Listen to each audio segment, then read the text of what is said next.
আসসালামু আলাইকুম বন্ধুরা, সবাই কেমন আছেন?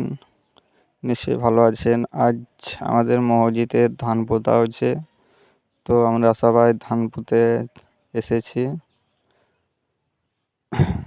আমাদের মসজিদে প্রায় 170 ঘর আছে, কিন্তু 170 পরিবার ঘর থেকে একজন করে এলে লাগবে না, কিন্তু আসে না। এই যে 10-12 জনকে দেখছেন, এই কটাই এসেছে। তো আমরা মাঠে গিয়েছিলাম বিচুন মারতে, বিচুন মেরে এনে এইখানে পুঁততে চলে এসেছি। এই লোকটা সম্পর্কে আমার চাচা, তো বয়স হয়ে গেছে, তবুও মসজিদের কাজ তাই করছে। আর কিছু কিছু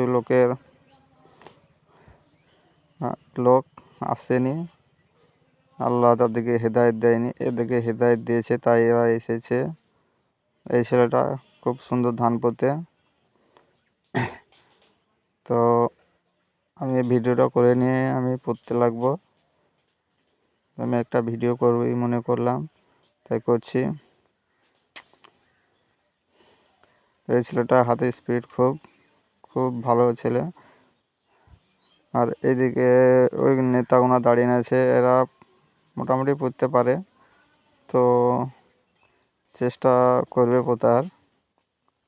আর ওইদিকে কিছু লোক আছে, ওরা বিচুনগুনা মানে গুঁড়া জমিতে ছিটাচ্ছে, যাতে আমাদেরকে না বয়ে আনতে হয়, তাই এরা আমাদের পেছুতে দিয়ে দিচ্ছে।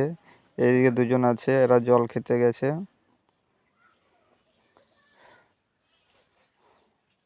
তো যাই হোক, 170 পরিবার, হ্যাঁ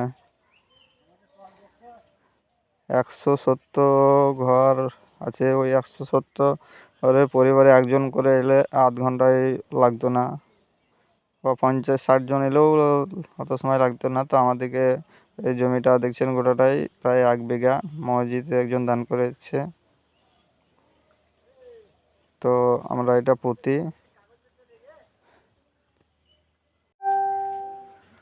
তো যাই হোক, আল্লাহর নাম করে নেমে পড়েছি মাঠে। এটা না পুঁতে আমরা ছাড়বো না। এটা আমাদের চাচা হচ্ছে, বিছুন খুব সুন্দর বোয়ায় ভারে করে।